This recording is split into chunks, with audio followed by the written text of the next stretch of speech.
independentleft.news. Indie. What's up, Indie? IndieNews.Network. Indie. I get news from Independent Left. IndependentLeft.news. IndependentLeft.news. Indie Left Media. Independent Left News. Indie Left. Independent Left News. Independent Left Media. Indie Media. Indie Left. Indie. Indie. Indie Left News. Indie Left. Hi, Indie. Indie Left News. Subscribe to IndieNews.Network. We're world building. Your way of assisting, I feel like, is really cool.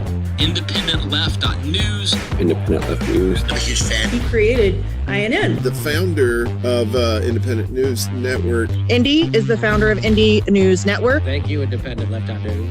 A huge thank you and shout out to Indie Left. Everyone, check out Indie Left News. Hey, Indie Left. IndependentLeft.news. Indie. Hi, Indie. Indie Left. Indie Left News. Indie News. Independent Media. Independent Left News has done an amazing job. How Do We Miss That? Is a show, podcast, streaming live on Rockfin, YouTube, Twitch, Rumble, and we are on Rumble. How Do We Miss That has a Rumble channel. Rumble.com/c/How Did We Miss That? You spell it all the way out. We're also live on Facebook, Twitter, and we're on How Do We Miss That's Twitter tonight as well. Twitter.com/How Do We Miss That? And you have to cut off the T, and that's How Do We Miss That's Twitter. We're also live on Odyssey and Telegram. We're on Indie Left News' Telegram. Sunday nights, 10 o'clock Eastern, 7 p.m. Pacific. Available also on all the podcast platforms like Spotify, where we're now loading video podcasts. Co-hosted, I'm Indy, as it says on the thing, but for the people on the podcast, I'm Indy. Hi. I'm founder and editor of Indie Left News and IndieMedia.today. That's our Substack. And I got this guy sitting next to me, Reef Breland. He's INN's technical director. He's the host of Reef After Dark and INN News also. We're both co-founding members of IndieNews.Network, a collaborative family of independent content creators, one of the largest out there. Love the fam. Shout out to IndieNews.Network. Go follow all of our family and go check out all our channels there. And we're live on all the Indie News Network channels except for Rockfin. Figure we only need one Rockfin channel. We don't need a second one for that. Okay, all the Independent News Network. Oh, right. Yeah. Very yes. Thanks, Warren. Shout out to Warren Extra Buoy. I'm sure he's in the chat if he's not already. Also to Nikki, Radical Leftist Agenda, to all of our patrons. Again, all the stories were included that we're going to cover tonight were included in IndependentLeft.news between Sunday and Friday. It's impossible to keep up with this fire hose of developing news all week long. And our amazing friends and partners in independent media doing amazing.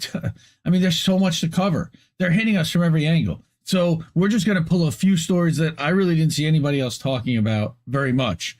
And again, I got to say a big thank you. We're nothing without the people that put this together. And that's Bigmadcrab, who helps us every week with our thumbnails and all of our creative and all of our art. And Greg, you're amazing. He also does music and a whole lot more. Jimi, Sunderland at IMIJ Productions, at Jimi Saves World. Check her out. Thank you so much for that trailer. Again, every week, it makes me smile. Fantomas, Fanto cuts our video clips every week. Thank you for that. Fred Edward, resident skeptic, Chris Gilman at the end. They're clutch over on the socials.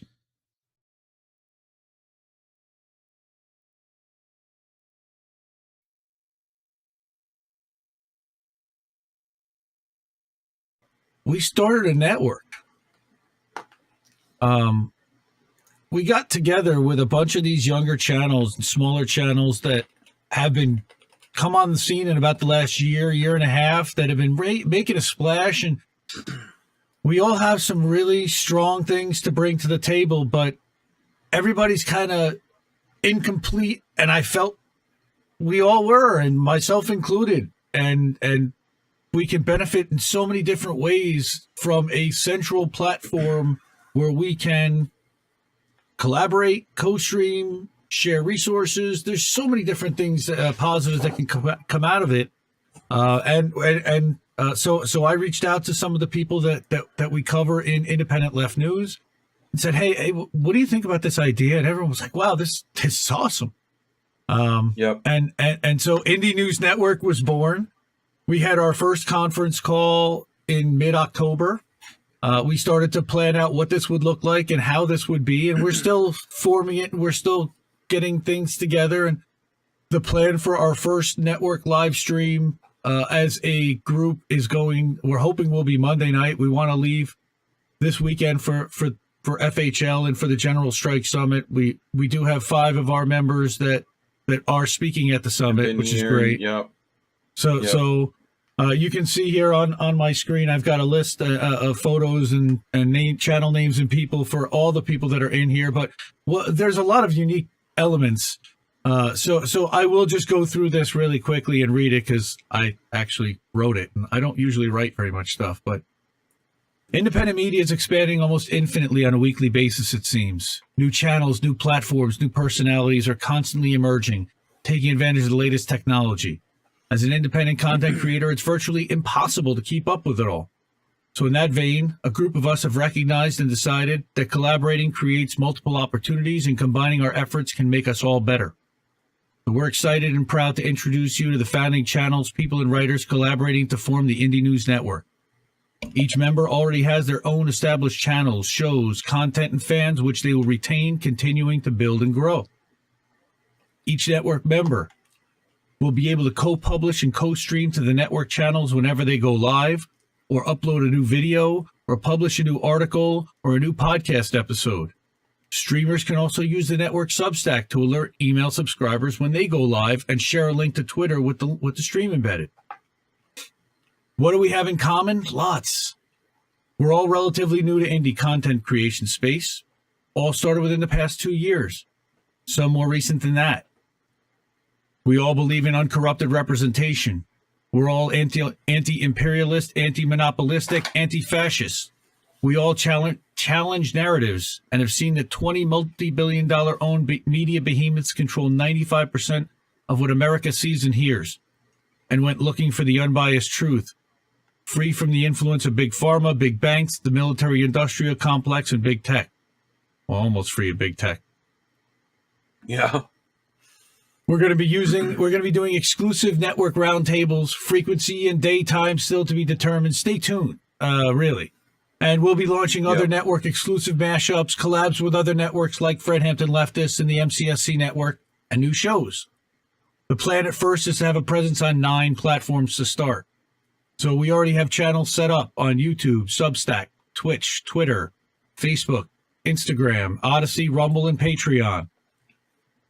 Links to all the members' YouTube pages, Substacks, and or Medium. Seb Solomon has Medium and Twitter handles below. And I know Rob Durden did a video about this, and he introduced every one of the members.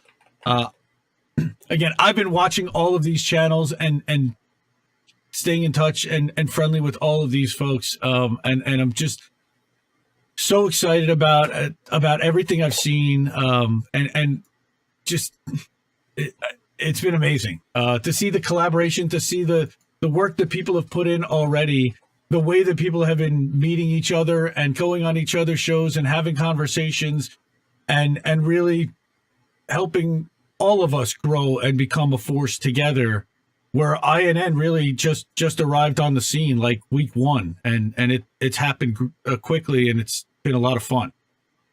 So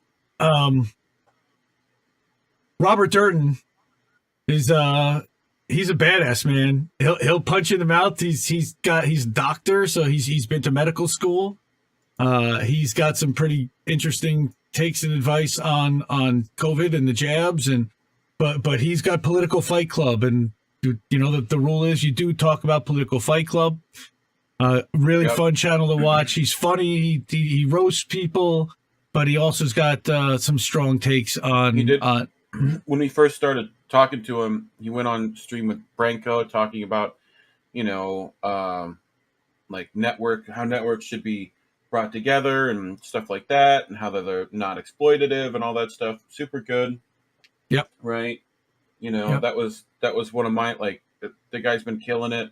Yeah. He also talks about who's been moving up and down. I like he's doing these little kind of power rankings, and he talks about who's moving up, who's killing it out there, and who's really helping to change the narrative and to challenge what the corporate narrative is, and challenge the people that are out there trying to hold us down. I popped the link tree in the chat for everyone if everyone wants to go there and Excellent. Yeah, if you go to the new INN stuff, you go to IndieNews.Network is the website. Find all the links click and that channels. click that link for me real quick.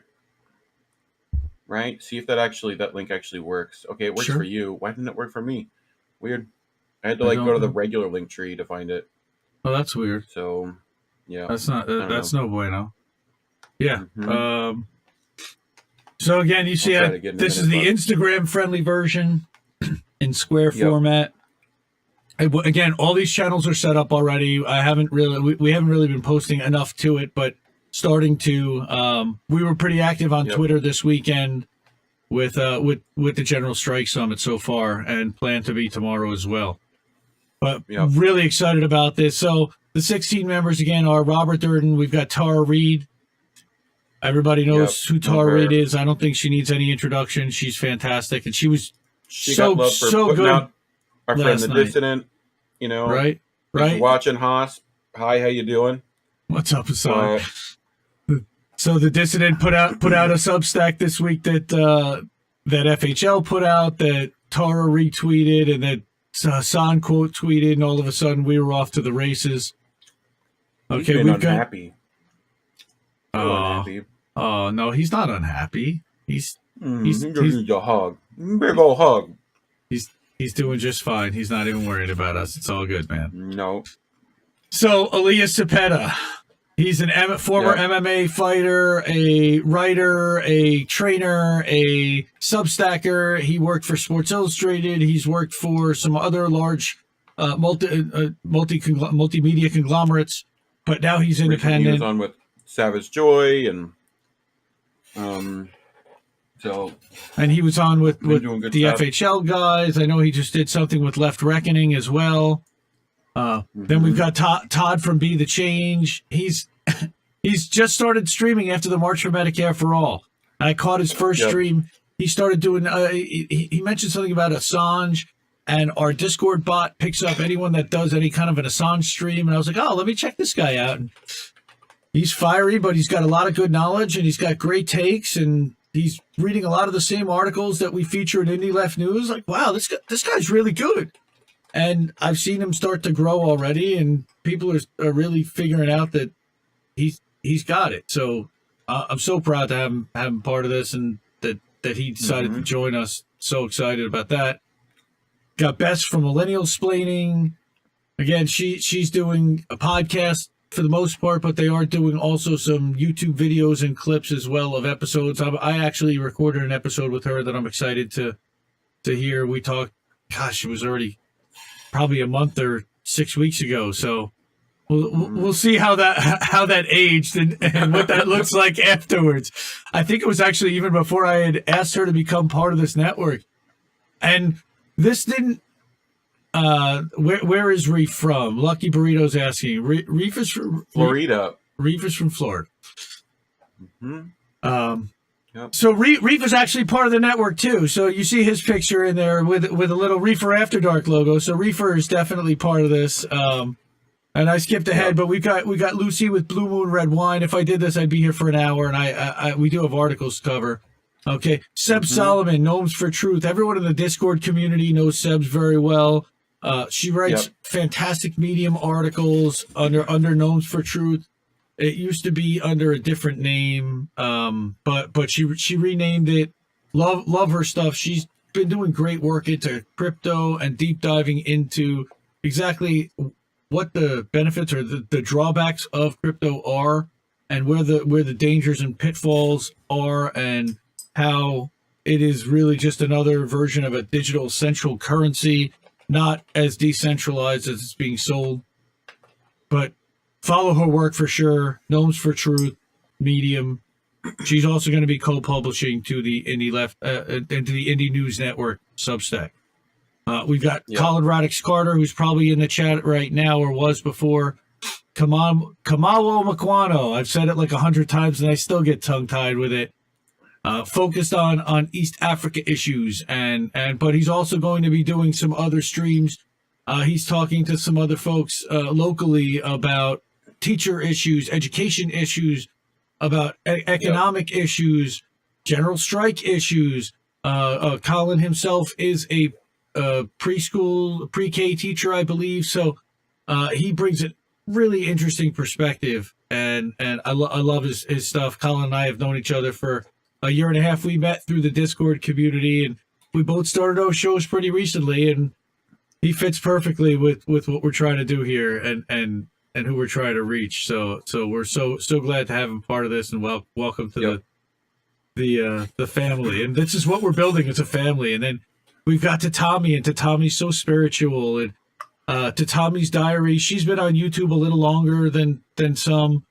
She's got almost 2,000 people following her, and she does crafts. She makes art, and she gives her take. She only really started paying attention to politics a year and a half ago, I think she said, or not that long ago. But she figures out a way to tie it into stories, and I love her videos.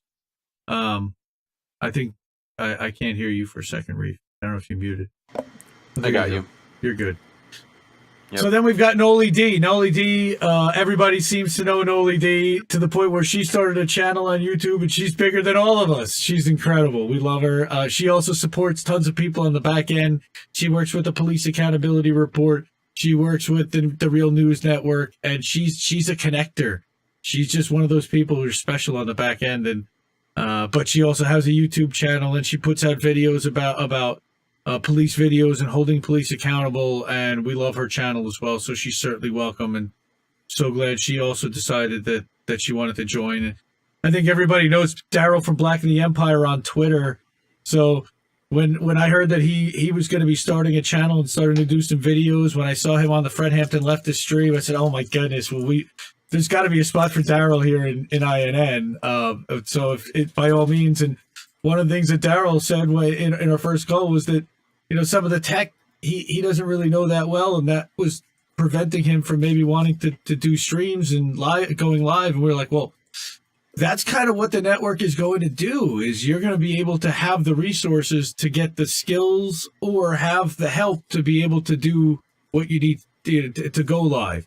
We're going to have producers, and we're going to have graphic editors, and we're going to have audio editors, so that we'll be able to back each other up, and we'll be able to pull our resources.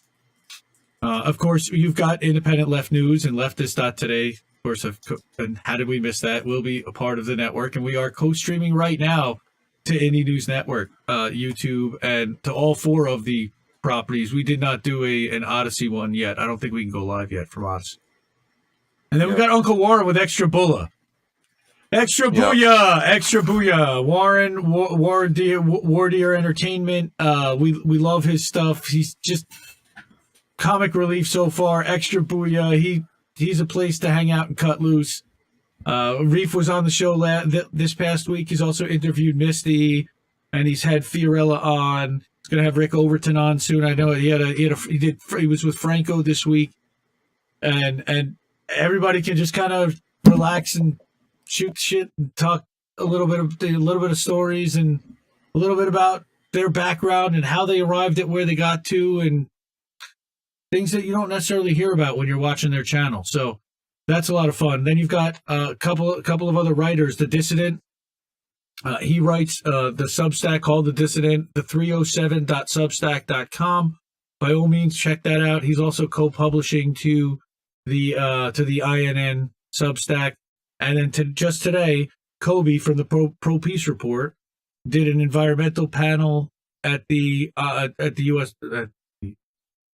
Fred Hampton General Strike Summit. See, words.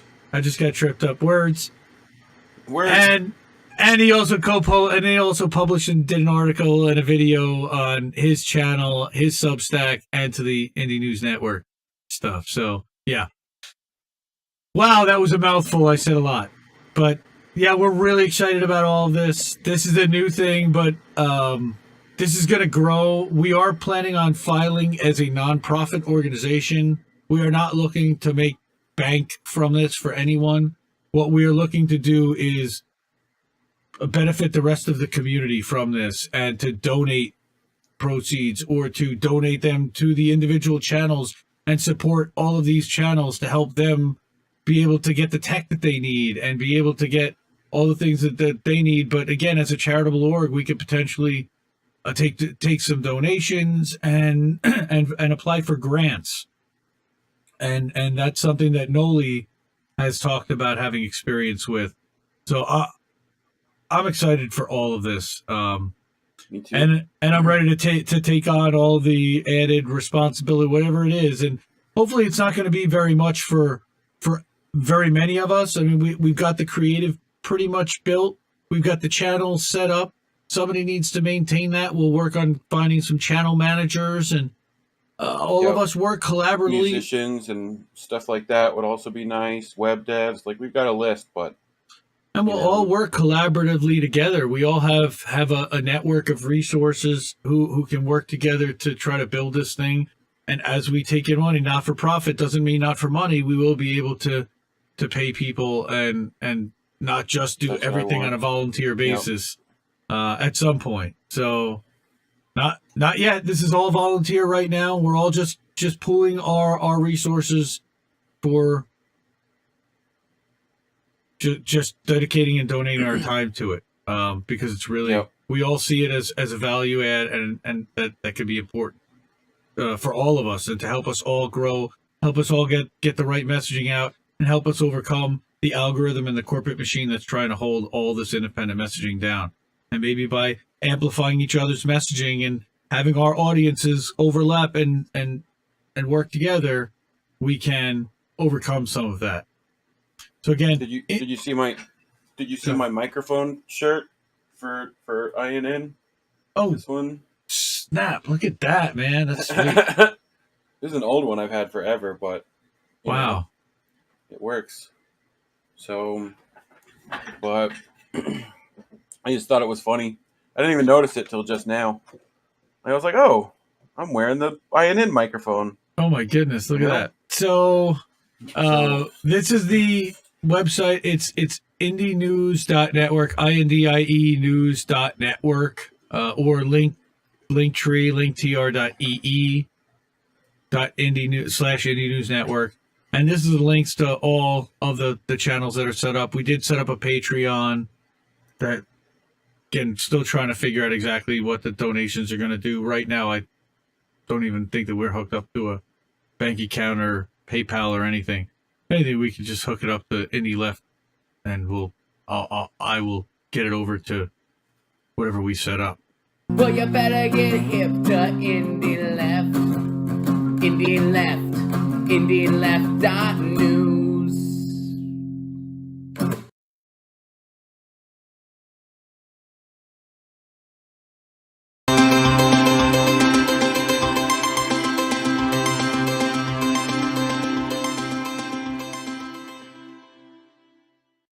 We published a new updated article, and this was a collaboration of even more INN members, including Reef himself, who went and got a statement from Max Alvarez.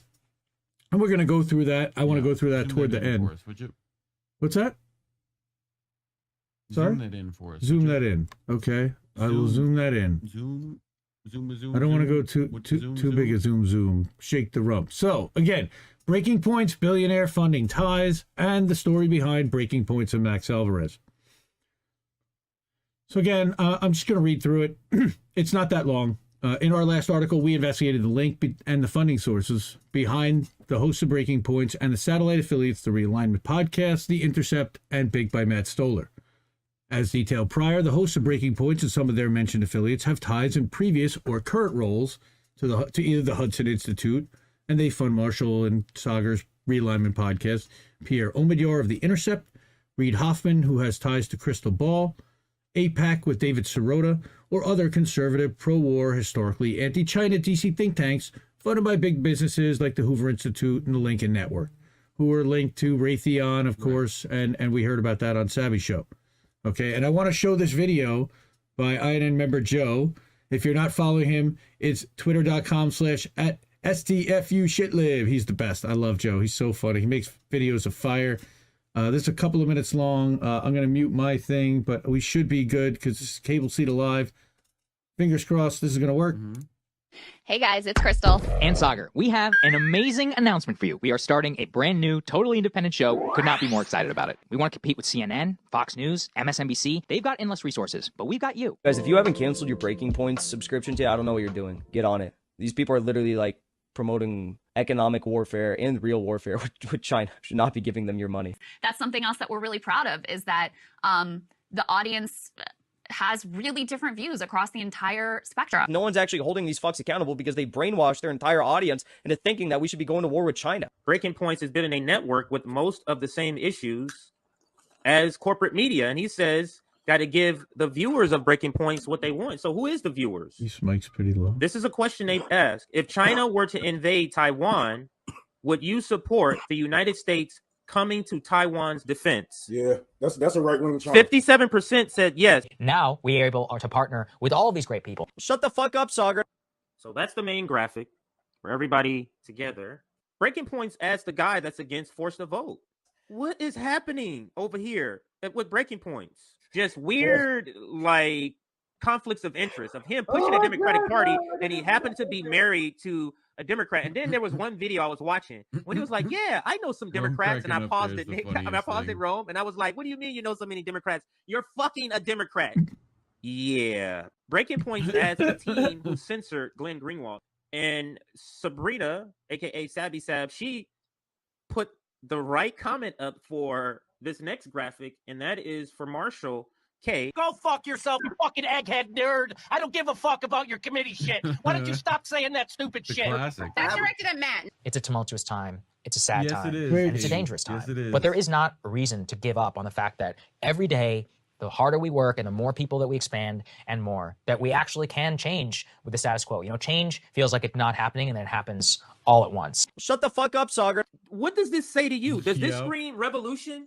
Does this scream this scream urgency? We want to continue to upgrade this studio. We need to fix some of the lights. Shut the fuck up, Sagar. Yeah, Not not everything's even propaganda. Sagar is just an anti-China Not hack everything's who comes from the propaganda. Hudson Institute, which is one of the most anti-China conservative think tanks on the planet. So look, guys, if you can help us out, you know, I know how hard you guys work, and I know how hard it is out there, inflation and all that. Shut the fuck up, Sagar. We need to fix some of the lights. Shut the fuck up, Sagar.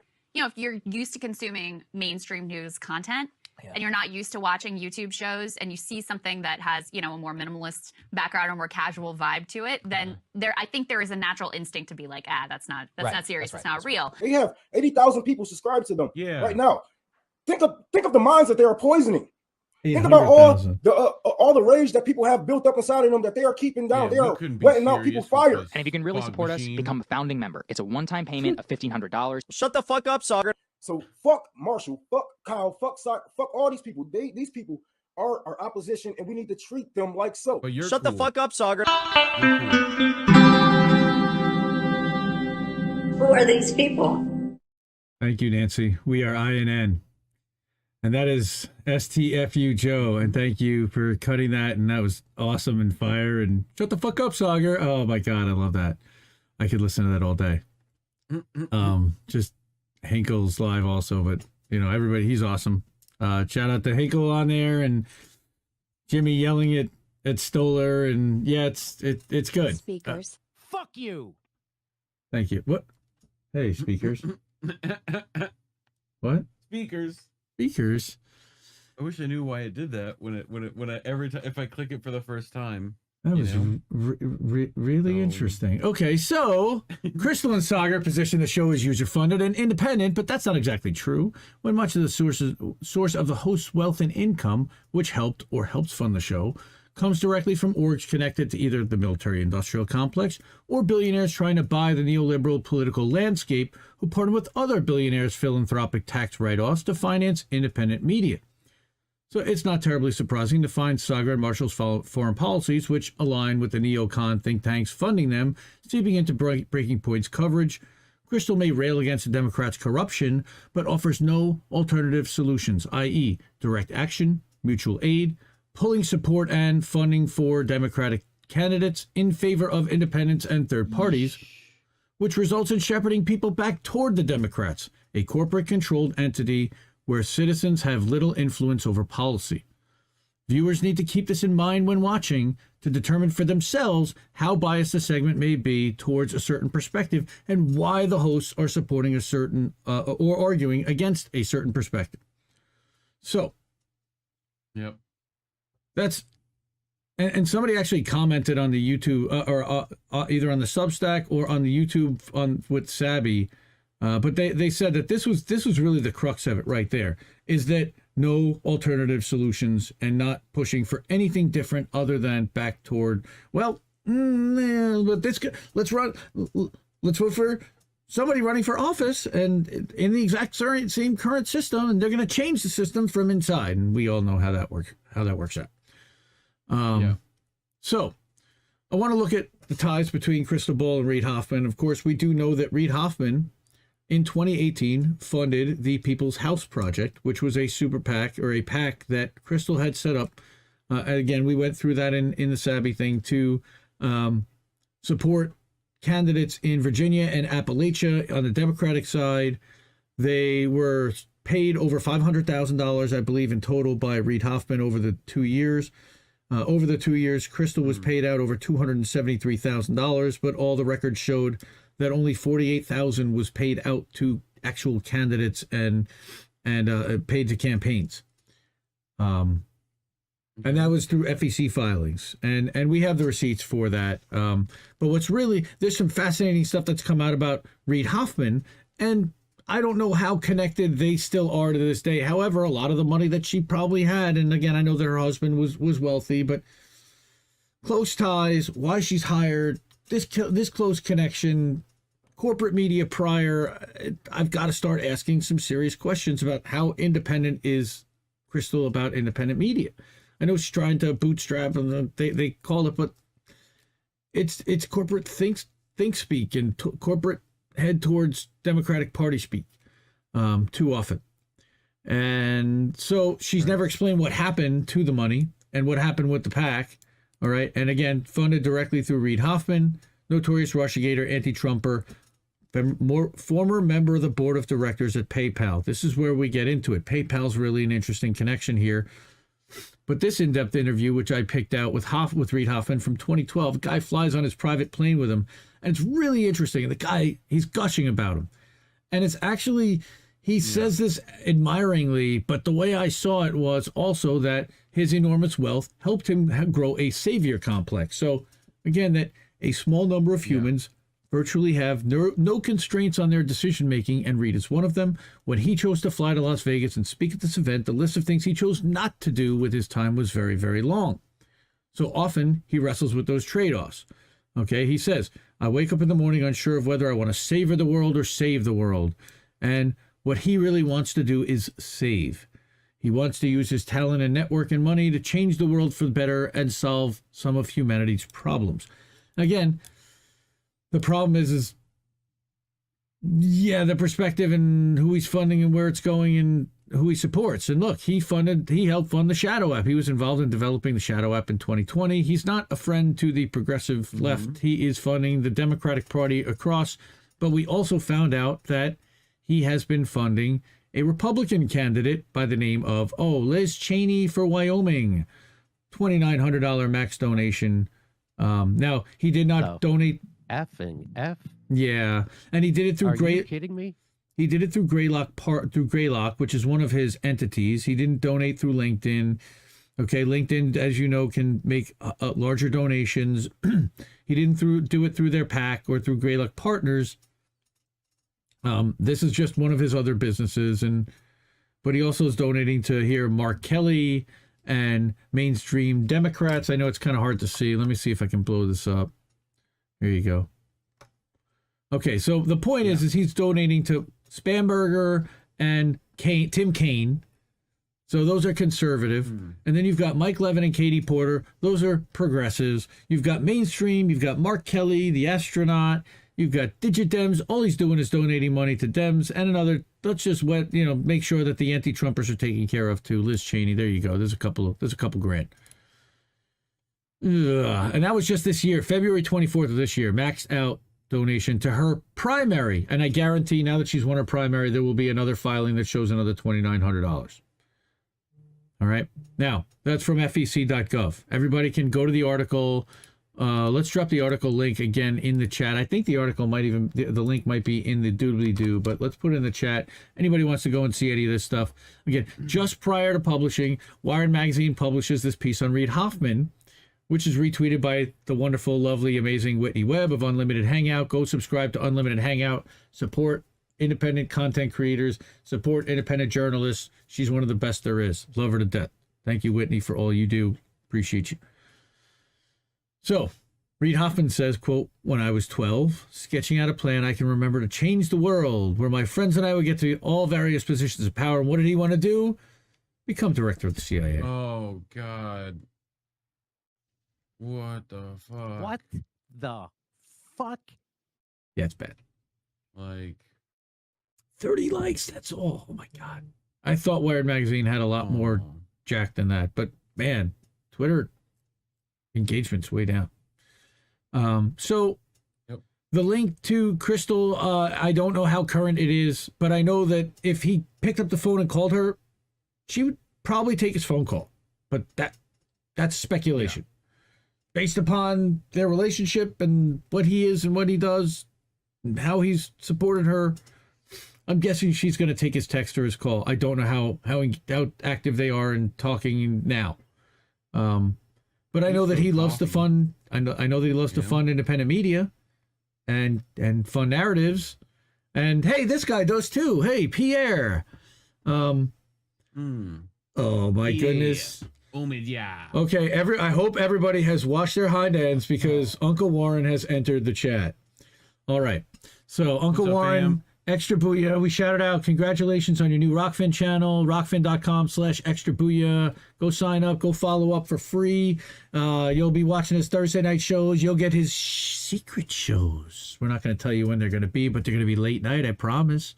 And there'll be occasional interviews, and it's just a hilariously good time all the time with Uncle Warren. Love him to death and appreciate you being part of INN.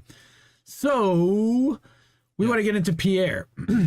Pierre Omidyar, founder of The Intercept, billionaire, financier, and philanthropist, served as Reid Hoffman's boss while Hoffman was EVP at PayPal. And there's our quote from Tech Tycoons, saying that Hoffman joined PayPal as member of board of directors at the founding of the company, became EVP from 2000 to 2002. He was responsible for all external relationships of PayPal, including the one with eBay. So they're both known as members of a club, of course, known as the PayPal Mafia. I think it's been talked about quite a bit. Also include, most famously, Elon Musk and Peter Thiel. Elon Musk from Tesla, SpaceX, and Tesla, but that should be the boring company, and now Twitter. Peter Thiel from Facebook, Palantir, and now Rumble and Locals, and the parent that owns that. I don't remember the 4-digit stock symbol. Members of this group are and have been highly influential in determining how media today is presented, consumed, how narratives are crafted and delivered, as well as hiring the executives to craft them and funding these endeavors. So, just last month, Alan McLeod wrote this incredibly long and in-depth piece for Mint Press News detailing Omidyar's media influences, and it's titled, "How One of America's Premier Data Monarchs is Funding a Global Information War and Shaping the Media Landscape." Now, I'm sure you're well aware of what's been going on with PayPal and defunding and canceling the accounts of independent content creators that are challenging narratives, specifically on the Ukraine-Russia, and prior on COVID, and always on Israel-Palestine. As recently as 2017, Omidyar and Hoffman partnered to create Ethics and Governance of Artificial Intelligence Fund, each contributing $10 million. With Phil Knight of the Nike Foundation, from Nike fame, they are and have been intricately connected in shaping the technology world together for decades. And it's between PayPal and 2017, they definitely did projects together and had influences on media and tried to shape things. Now, we're going to include this section from our prior article that the Dissident wrote up, as it's relevant here, to further evidence Omidyar's influence in media and more over world affairs. Okay, so journalist Mark Ames, and he's another one who's shadow banned and reports on crimes of Western governments that are that the media tries to cover up. He reported on leaked documents that show Pierre funded the 2014 Maidan coup in Ukraine, which kind of is responsible for why we are where we are right now, along with other Western governments, of course. In a separate 2019 lengthy investigation into Pierre Omidyar, Alex Rubinstein from Mint Press as well reported that he uses his wealth to advance Washington's policy of regime change and partner with CIA cutouts such as USAID and the NED, which fund independent quote-unquote media outlets like Bellingcat. There's Bellingcat popping up. Blumenthal and Rubinstein wrote. Okay, and I don't think it was actually Blumenthal, but I know it was Alex Rubinstein. Quote, behind the image he's cultivated of himself as a progressive philanthropreneur, Omidyar has wielded his empire, his media empire, to advance the Washington consensus in strategic hotspots around the globe. His fortune helped found an outlet to propel a destabilizing coup in Ukraine. He's helped establish a network of oppositional youth activists and bloggers in Zimbabwe. And in the Philippines, he's invested in oppositional news site that is honing corporate surveillance techniques like a mood meter to capture non-rational reactions. Oh, that's dangerous. Meanwhile, he's partnered closely with the leading arms of U.S. soft power from U.S. Agency for International Aid and Development, that's USAID, and the National Endowment for Democracy, the NED, acting as a conduit for information warfare-style projects in countries around the world. And again, it's pretty well established that USAID and NED are cutouts for Western intelligence, CIA and MI5, 6, and UK intel, Australian as well. Five Eyes. 007. Yep. So you've got this guy Pierre, you've got Reid Hoffman, you've got 30 billionaires, not dirty necessarily, but billionaires that like to control media, and they're pretty closely connected with these folks. I'm not going to say that they're funding this show directly. I can't connect that, and I don't want to speculate that. However, Pierre funds The Intercept still. The Intercept is one of the partners. They are pushing talking points from Bellingcat. Bellingcat is funded again by State Department talking points, CIA talking points, military intelligence talking points from UK, and it's something we need to keep our eye on. Again, I do not say to dismiss their content entirely. I say to take this information into account when you're watching an anti-China story. Who's funding their anti-China rhetoric, and why are they pushing that? And who around them is going to benefit from this type of rhetoric? Now, I want to let Reef kind of talk a little bit about this section here, because this was his great work in uncovering what happened here with Max. He did a little bit of follow up on this tweet. So go ahead, man. So Max is one of the only ones with any like actual publicly available means to contact him, for the most part, other than maybe a direct Twitter DM to other groups that are affiliated, which, Sirota still has me blocked, and I think you blocked, so we couldn't get him.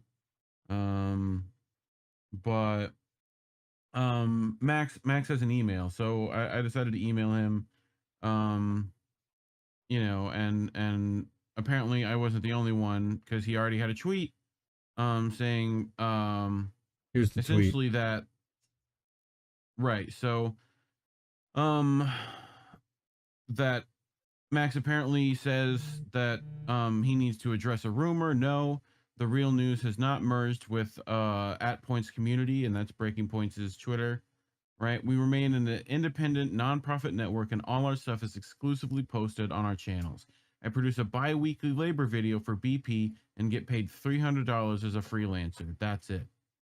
So he brings me that tweet, and he continues. So I think it's perfectly reasonable for folks to have questions about this, and I've been nothing but open with all who ask me about it. I was approached by BP in April and asked if I would be interested in hosting a labor-focused segment every 2 to 3 weeks that would air on the BP YouTube channel.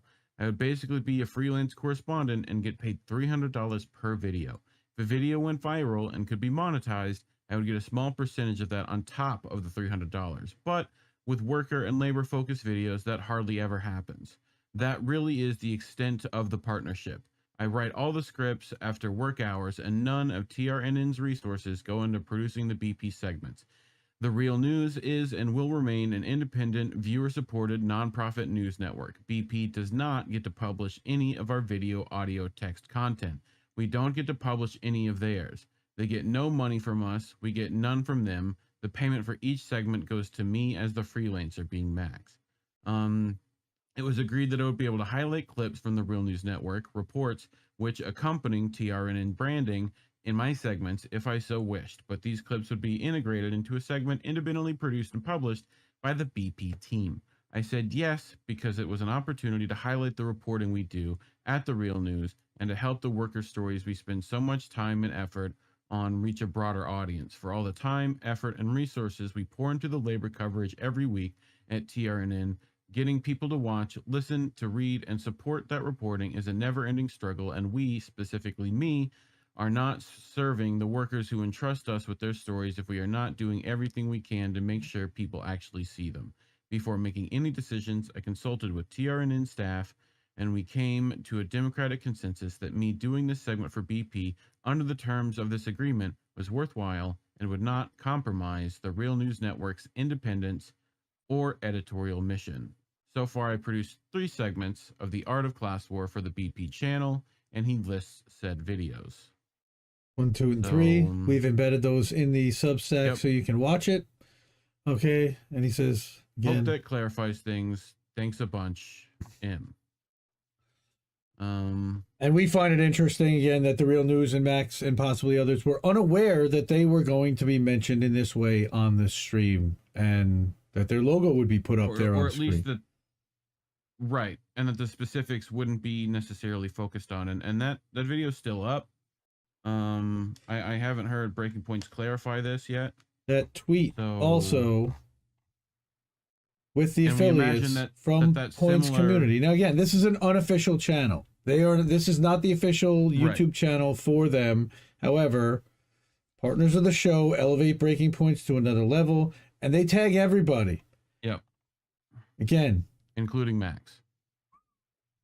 So that's brutal. To us, that's what we were working with.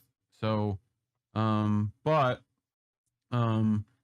kind of believe that, particularly James Lee and Sheraton, that they're getting similar deals here.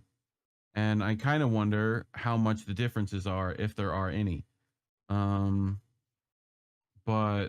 I would guess it's tiered based upon, again, the number of appearances, the amount of time they spend. These guys are doing, kind of cut segments and a video clip and then accompanying that with an appearance with it. That seems like a lot of work for $300, honestly, for a channel that's pretty monetized, for people that have corporate ties to these kind of people and these kind of money behind them. They're funded by the Realignment Podcast. They're funded by the Hudson Institute. They're funded by prior.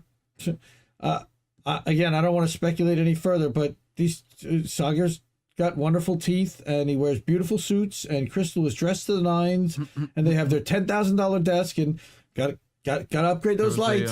Got to upgrade those lights. There's a comment above. Perhaps with BP, the news funding is all crowdsourced. The millions from oligarchs are just used for Crystal to buy more of her Hunger Game dresses. May the odds ever be in your favor. Those fingers. May the odds ever be in your favor. So I would not volunteer as tribute.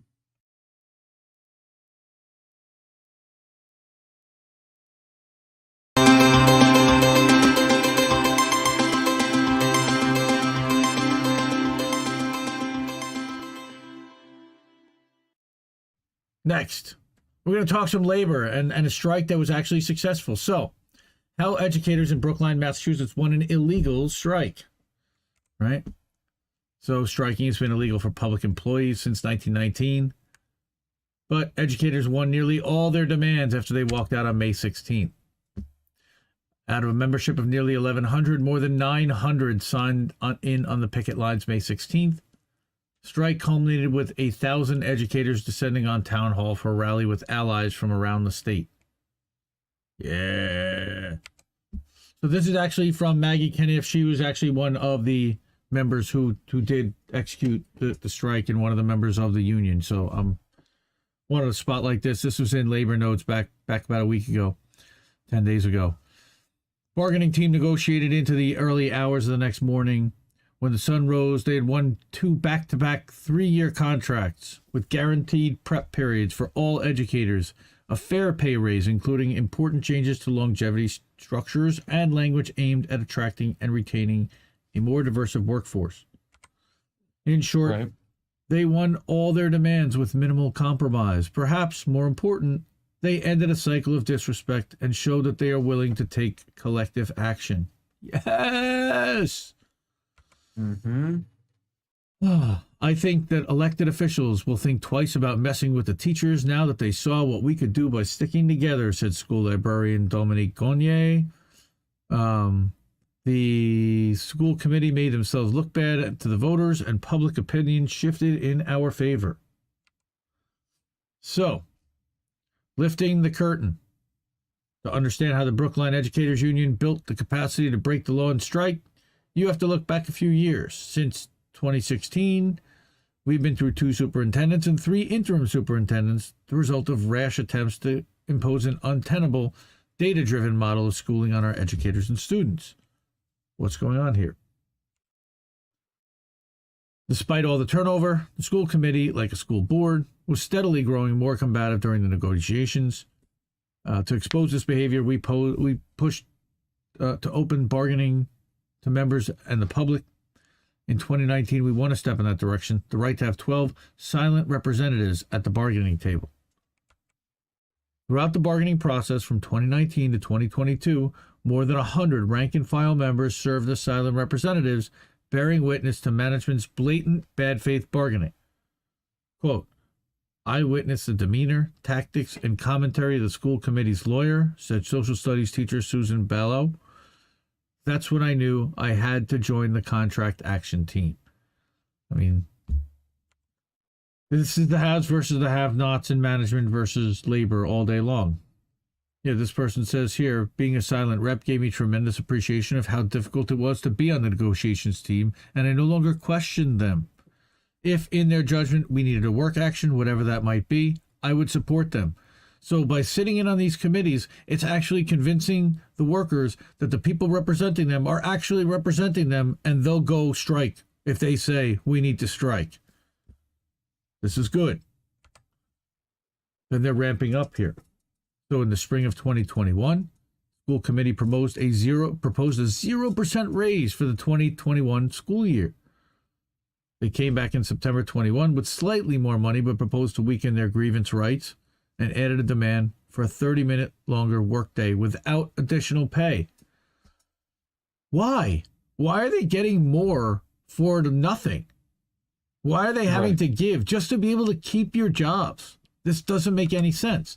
Meanwhile, we were proposing fair cost of living adjustments, stronger measures to attract and retain educators of color, a planning period for every educator every day, and a joint committee to expose inequities and excesses in job expectations. I don't think there's anything unreasonable about any of that. The school committee ignored these proposals and offered no counters, then forced us into state mediation by claiming impasse. We already had been doing work to rule action, a canvassing campaign, visibility rallies, and leafleting. Do you see? Okay, is everybody writing this down? Is everybody writing? Take notes. Work to rule action, a canvassing campaign, visibility rallies, and leafleting. When mediation started, we realized it was time to ramp up. We shifted the role of our contract action team to coordinating a broader action team of 200 highly engaged members. What did they do? We mapped out an action escalation, including a public rally, attending a meeting of the select board like a city council to demand funding, and packing the school committee meeting to give testimony showing our outrage. Through these actions, members began to feel that this wasn't just another contract fight. We were out to break a cycle of fear and disrespect. Boom. Then here's the other key, personal outreach. Leading up to the strike vote, we had just a week to reach 1,100 members. We used a central spreadsheet to track how ready each person was to vote yes. Math teacher Julie James said, with each communication, I understood that the personal contact from me was different than getting an email. They identified building leads to get in touch with strike headquarters and picket captains who would stay in touch with 10 members apiece, and we created cross-building partnerships. It all paid off, renewing her faith that when we fight, we can win. But do you see the coordination? Do you see the amount of people? Do you see the amount of structure that there is there? Yep. Organization. This is organized, you know, not like the AOC version of organize, but the Freedom Fighters DC, right? Isn't that the organization that Afeni's part of? Fred Hampton organized. I think, yeah. This is great. Okay. I wanted to spotlight this because there aren't very many unions and very many strikes that are actually leading to big wins against management. And though that big win was nothing unreasonable at all, the fact that there was a win, so Maggie's a kindergarten teacher, and she's the co-chair of the contract action team. Okay. So, big fan. Shout out to Maggie. Shout out to Labor Notes for covering this. And support teachers, support educators. Highly underpaid in every way, shape, and form. Overworked. And as a parent with kids in the public school system, man, we got to take care of these people. We really do. I mean, they have been abused and underpaid and forced vaccinations mostly everywhere around the country, from my understanding, wherever there was a mandate for a vax in order for teachers to go back to work. They've endured masks. They've endured getting sick. They've endured their colleagues dying. Colin said, Brookline is a high-income suburb next to Boston. It is not surprising that the demands would be met. Yeah. There's money there. Yeah. And I'm sure Colin would have plenty to say about that on INN News. Yep. But 1,100 educators winning a strike action against their bosses is always a good thing, and it's maybe an indicator, and maybe it's throwing a bone, like Colin's saying, and maybe it's just like, hey, we'll give them this one in a nice area, and the wealthy kids will get a little bit better stuff, and they'll get better teachers, but the system continues to roll on and not much changes. And I think that's really probably the point that Colin was trying to make, and he's not wrong there at all. Love you, Colin. Care Bear.